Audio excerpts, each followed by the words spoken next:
Hello, everybody, and good morning. I had to be official with that. It is official. If you have not yet already subscribed or logged in, created a login to YouTube, that's how you are able to subscribe. Go ahead and do that now. Press pause, go do it, come back, and then watch the show. And enjoy the show.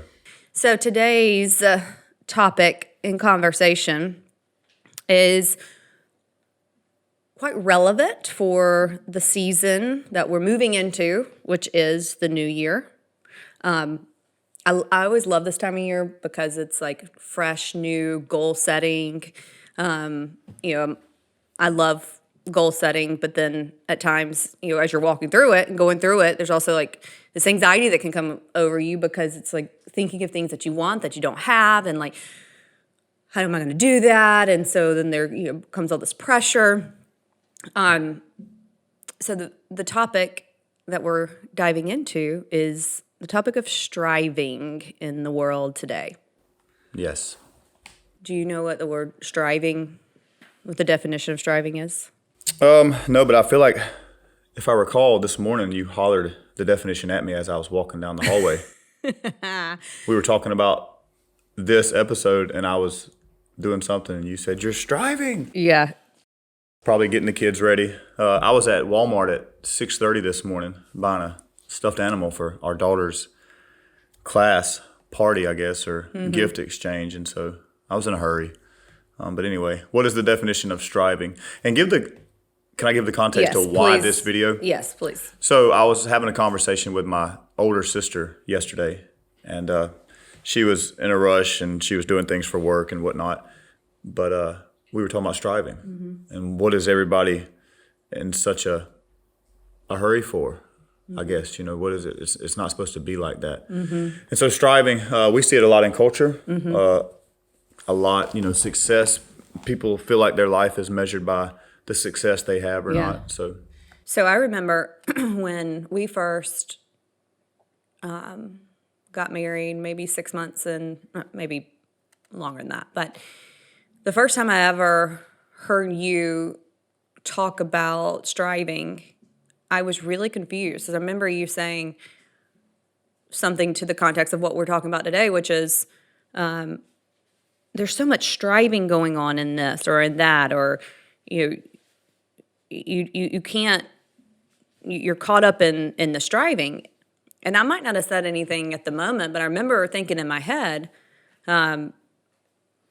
well, what do you mean I don't need to strive? Like I've got things to do. I've got goals. I've got a job. I'm not just going to be complacent and, I'm going to go after what I don't know, what I'm working on. Or I almost kind of got like, I remember thinking I was a little bit like taken back, but I guess Blake's just, not a goal setter, and he's not, going after everything.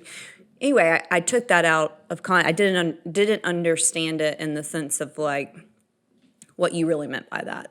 yeah. And over time, I've now uncovered that you don't mean, or what that doesn't mean, especially in the Lord, that you don't have goals and that you don't have desires and that you don't, want better, for life, or that we shouldn't get out of our comfort zone. But you meant not to get into trying to live up to the ways of the world, the comparison kind of issue that we're all in the culture today, which is huge. I think it's probably one of the number one issues that is in our world today, especially in the West. This complete comparison. What's the better word? Complete just. Mind, envy, comparison, or just feeling like even if it's your true desires, it's not what you should be doing. Like the world is telling you the things that are in front of you, social media, maybe your parents, maybe. Which social media is a huge one. People look at, envy. When I think about striving in the world, I watch, my question is always first to myself and then other people. I get it. Working hard gives people purpose. Building our culture has taken the word legacy and used it as I'm leaving a legacy, or I'm building something to leave behind. But it's kind of like at the expense of what? Well, I watch men work their whole life, and they provide for their family, which they're supposed to. But then I look and I go, this man has worked his whole life.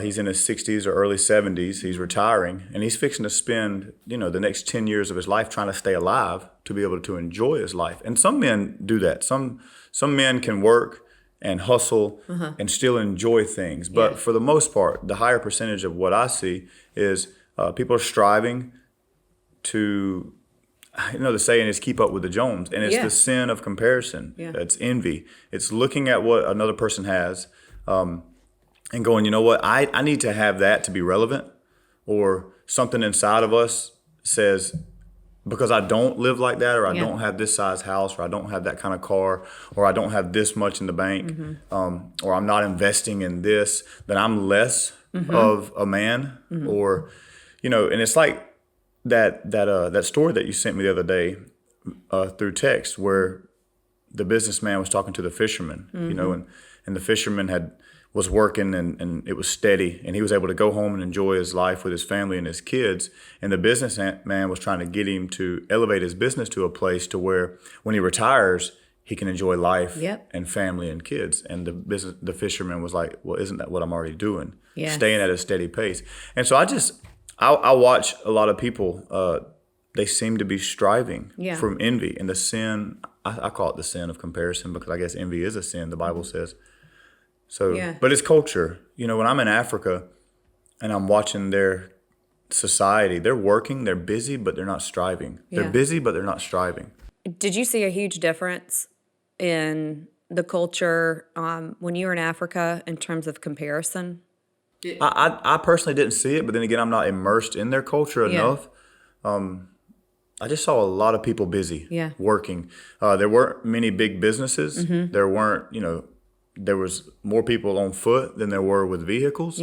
The homes, with the exception of a few in the, I guess, more well-to-do parts, were mud huts. So what are you comparing yourself to? In America, though, you look at, look at middle-aged moms. They all drive the same cars. It's the same haircut. They go to the same stores for the decoration. They do not have the same haircut. Oh, it is the same haircut. No, they don't. It is. Well, I'm a middle-aged mom, and I don't have the same haircut because I've tried them. And they're going after a pattern they have saw. I get it. Whatever that may be, and that's just my personal perspective of it. But a lot of people, are striving.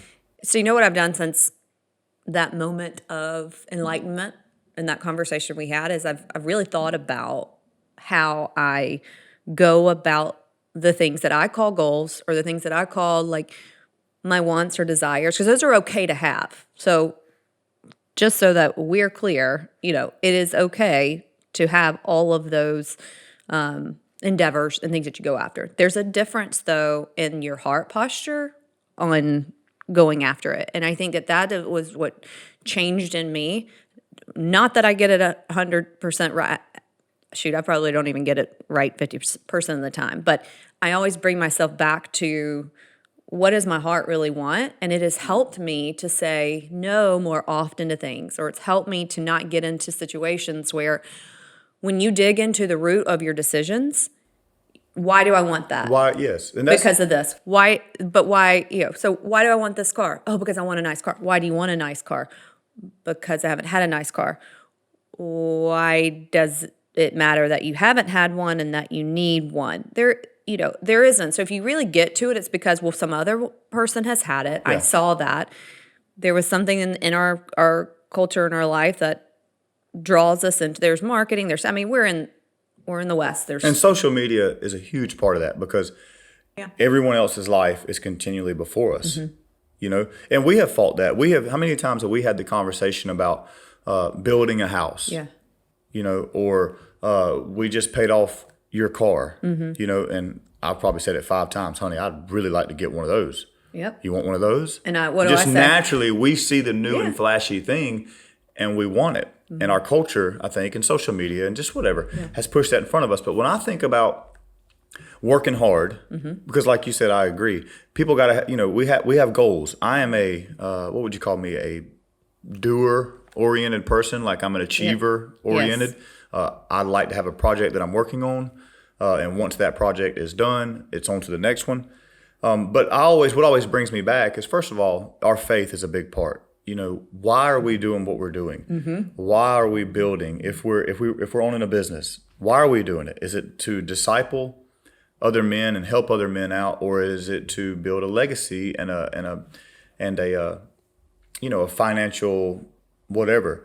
But my thing that always brings me back and grounds me is, if I'm going to be working hard and I'm going to be quote unquote hustling to build, what am I doing it for? And Pastor said in a sermon a couple weeks back, when I stand before the Lord, I want to be able to go, everything I built it's going to continue to abide when I'm gone. That is leaving a legacy. That whatever you build, whatever your faith is, that thing is going to carry on without you, and that the Lord will continue to use it. So I'm always thinking, if we're working our butt off here, what's the point? Just to have things? Yeah. Just to sit around and, I'm reminded of the movie Titanic, right there at the dinner scene when they all stand up and they say, and she tells Jack, this is the part where they go smoke cigars and drink brandy and congratulate each other on being rulers of the universe. Yeah. And I think striving and envy is, Well, depression is there, suicide rate is really high, not in poverty areas. You hardly ever see people in poverty-stricken areas committing suicide, right? Now, there's other things they deal with, but suicide is common, studies show, amongst the wealthier. They strive to get to a place, and then when they can't uphold that, or comparison comes in, or something happens where they lose what they worked their whole life to get, they can't stand in it. or when you get to that point when you thought that would be your pinnacle of happiness, that you're not actually really happy. Yeah. And I always go back to that with examples of called like celebrities, or well-known, business owners. And this isn't 100%, of them, but majority of them, don't have successful marriages. I mean, how many celebrities do you know have actually been married for a certain amount of, length of time that's, I don't know, worth talking about? Yeah. You see the drug use, you see the mental breakdowns. And so, but what happens, on the other side of that is that there's people who are not celebrities, who do not have that think that that's what they want. Yeah. And that's what's, so hard for younger people, teenagers, especially now, because of the generation that they've grown up in, which is, those that they see in front of them on social media, that's what they should be going after and that's what they should be wanting.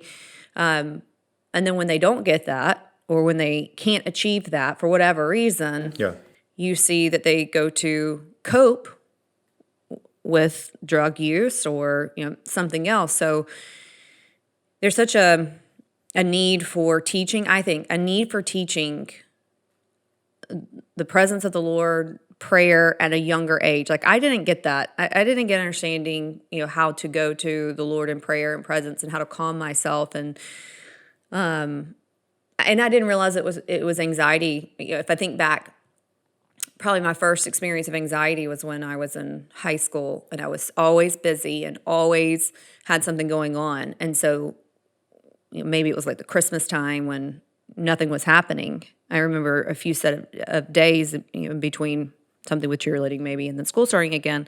I didn't know how to sit with myself. I didn't know how to sit with nothing going on. And I didn't realize it was anxiety then, but I now recognize that that's what it was. Yeah. Because there's always this like I said, it's good to have like extracurricular activities and be involved but how to teach kids at a younger age, like the power of knowing the Lord and the power of not just, learning the Bible and, following the rules, but really the presence and the Holy Spirit and that place of peace and the staring contest, that we always talk about with Jesus, so not to go on a rant there, but kids these days, they probably struggle with that even more because they have social media that they can look at and go, I'm not doing that. What's wrong with me? Or how can I get there? And then when they don't have that ability, because everyone thinks that, then they go into the suicidal thoughts. I mean, I might jump to that pretty quick, but but I mean, all the statistics are showing it. But that comparison and the striving context, it's something that I think we teach our kids too at a young age. Like accidentally do some parents, and I know we do it too. Yeah. I'd be curious to see what are the studies, what are the numbers behind suicide before social media, and like I'd say, let's say, Well, it's gone up significantly. yeah, just think about when I was growing up, the 90s and the early 2000s. We saw things. I saw what other people had, or saw celebrities, but it wasn't in my face as much. Yeah. But I know it's gone up, but I really would like to see, maybe that's something I'm probably going to look that up when we get done with this, just to see what is the numbers like now. And then, I'm also thinking about the thing of striving. So there's a prayer, Philippians says, be anxious for nothing, right? But in prayer and supplication, make your request known unto God. But don't strive for nothing. Don't worry for nothing. And I've watched people build a life that they're not happy in. Business, they own a business, but they're working their tail off and they're not happy doing it. Yeah. And then they have become a slave to the things that they own, because if they don't continue to work and strive and hustle, then those things will go away. Yeah. And so they're a prisoner to the things that they're financing. They're a prisoner to their own reputation. They're a prisoner to multiple things. And then they get to a point where they cannot let that go for some reason. It is a stronghold and they cannot let it go. You watched me in the backyard that day basically have an anxiety attack where I was in tears because work was overwhelming me. And I'm, I guess, stubborn enough or a knucklehead enough to say, you know what, enough is enough. Let all the guys go, sell all the equipment. All I know is I can't continue to do this because it's going to kill me. And so people can't let go because they've built a life that they're actually imprisoned by. Yeah. And we watched that. Yeah. And so, there's so many scriptures about be content. The Apostle Paul said, I've learned to be content, whether I'm abounding in much or abased, in that in between. And I'm fine when people are, their life is full and they have things. I'm not opposed to none of that. Like if you're a multimillionaire and you're happy, you're genuinely happy. Yeah. Then praise the Lord. But for the most part, what I see is people are not happy. They're striving in the middle of all that to become something or someone or to gain some place. And the Bible says there's two things that are never full: hell and the eyes of a man. We're never satisfied. And only, like I know, only looking at the Lord completely satisfies us. Yeah. And then we struggle. We fight culture. We fight, Yeah. Lord, you've called me to live this lifestyle. But everywhere around me, it's more. Build. Better. More. Got to go. Got to do. Got to. You see Christians on social media actually using those words. Hustling, striving, whatever. And that's, if you're balanced out doing that, then more power to you. But I'm pretty sure that you're not. Yeah, and I think it's a great point when you talk about the experiences that we have had in our life. We have done a ton of. Even since we've been married for the past 5 years, we've had a ton of striving moments, and then call it come back to reality, but really come back to the word of the Lord in our life, and what does He really want for us? So, if you're listening to we're not saying that this is something that we do like really, really well. We're getting better at it because we're recognizing it. So it's the first thing to do, which is like, be honest with yourself about why you care about or do the things that you do or buy the things that you have or, stress about the things you stress about is like, where is that coming from? Why is that the case? And then like you get on the same page if you're married on like, what are we doing this for? And when does it end? Or if there's not an end, how can we then enjoy? So that is now what I do. Instead of feeling the pressure during those the striving times. Yeah. It's how can I find peace in the work that I'm doing. Find it, yes. Even if it's busy. Like you can be busy, but if you're not peaceful in that, then it's probably not of the Lord. Yeah. Right? And I struggle with that with work. Like I work all day long at times in front of a computer, and I am in sales, right? So I have I've watched, Christian group, yeah. your job, it keeps us, it's a big part of our life, financially. But I've watched it take its toll on you. I've watched it take its toll on, it's tough for a man to watch his wife have anxiety attacks.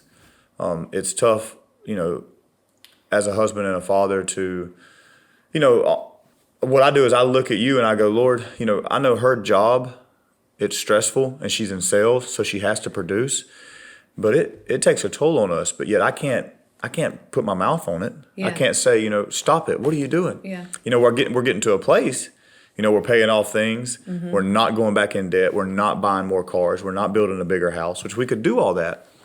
But, it's, But there's not peace in doing that. there's not peace. We found out that peace is being content, and not caring what culture says or what even our friends say, And my big thing, I'll go back to it, has been this.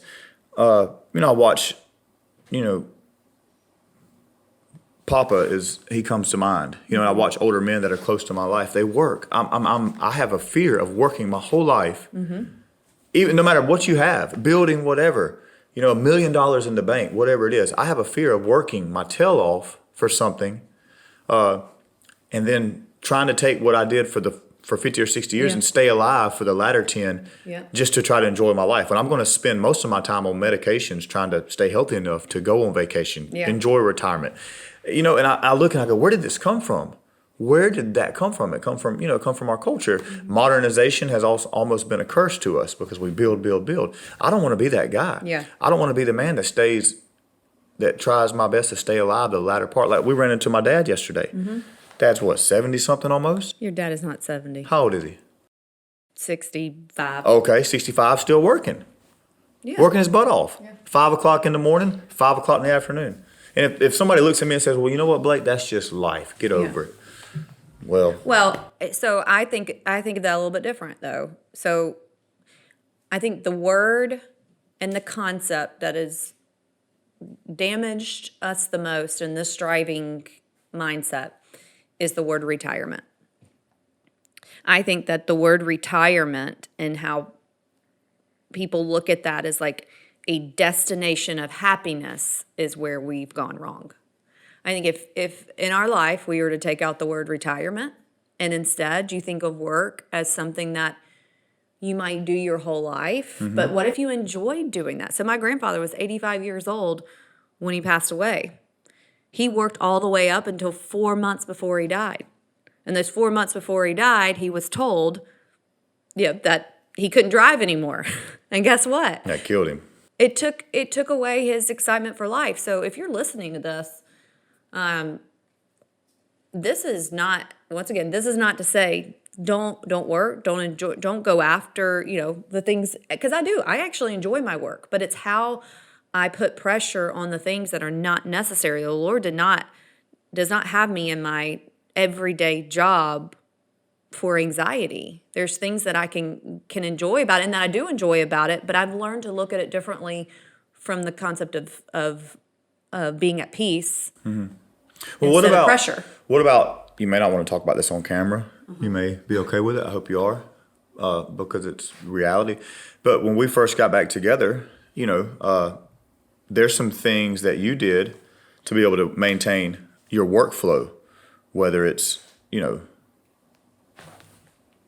I think what you're talking about is like every evening after work, I'd have to have a glass of wine. I'd have to have 2 or 3 glasses of wine. Yeah. And about what I'm saying? And I know I don't want to talk over you, but the difference in realizing, like then, what was why were you working? Like, why would you hustle and sell? It was just, you were just doing it, right? It was just I had to have what money. what everybody around you was doing. That was the life. And I think there's a difference now. You could probably, I'm sure you witnessed to this, like the reality of what are the finer things. Oh, yeah. You Yeah. see what I'm saying? Well, the word that I got from the Lord when I first started to hear from Him more and really hear from Him was that I would start to see and experience the finer things in life. And what was so cool about that is that I just moved from Atlanta in a high rise, Driving a $70,000 So, but- BMW. driving a super expensive car, paying out the whatever for something so ridiculous as a high rise that you couldn't even buy. You actually had to like lease them because you couldn't buy them. Anyway, the finer things in life. And then I'd moved, back home to Alabama, which I never thought that I would really do. The closest thing to us is the Walmart.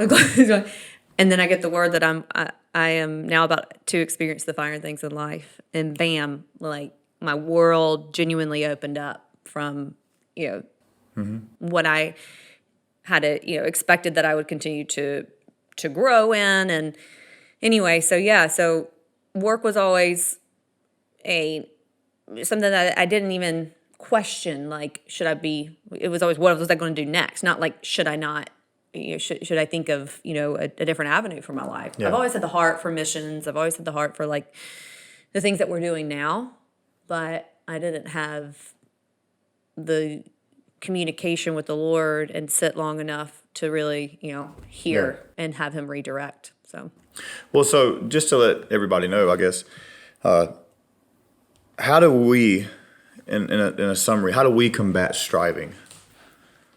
For somebody who's like, you know what, I can bear witness to what y'all are saying.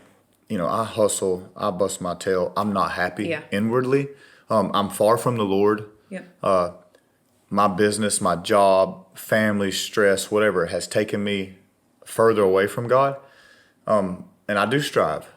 No matter what I do, I'm never happy. There always has to be more. Yeah. What would you say is the antidote to that? I think the number one thing is in any decision you make, being as honest with yourself about why you're doing that. That's good.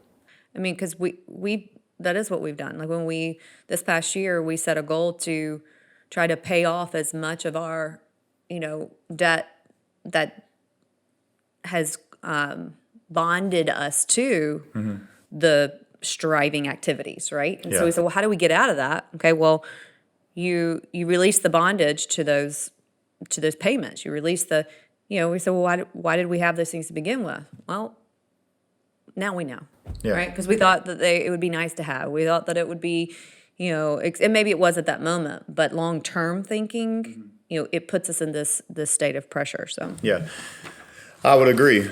A lot of things that I do, I go, why am I doing that? Whether it's a Facebook post, whatever, why am I doing it? What is the reason behind it? And the Lord will ask me that. I've had times in prayer where I aspired to do something and I brought it before God, and God would say, hey, let's just settle this right now. Why do you want to do that? And then when He asks you a question that He already knows the answer to, but He's asking you so you'll see the real answer, and He's trying to spare you 5 or 10 years of whatever, false building like the Tower of Babel. My big thing too, I agree with that, and is why are you doing what you're doing? Why, and then obedience to the truth of that, right? You can't lie to yourself. You can answer why, and if you still go do it, then you're getting yourself back into that, right? So it's like then obedience to the truth. So I think the last thing that I want to just leave us with is this definition of striving. Did you actually look it up? I did look it up. All righty. And so I think, there's a couple different ways that explains it, but it is a verb. And the one that I think resonates the most is it's very important that you know that it's a verb. It is. So it's an action, right? That's what a verb is, honey. It's an action. Struggle or fight vigorously. Okay. So if you find yourself in moments where you are having to strive / struggle or fight vigorously, right? The key word right there for me is vigorously. And it's certainly not of the Lord. So this doesn't mean you're not going to put yourself, out of your comfort zone at times, that things aren't going to be hard, that you're not going to have to but the struggle or fight of the vigorously should become more of replaced with joy and peace. Amen. Whew. Yeah. So now I'm going to just go take a nap. Not strive. This Friday. All right, let's go do that. All right, Yeah. see y'all later.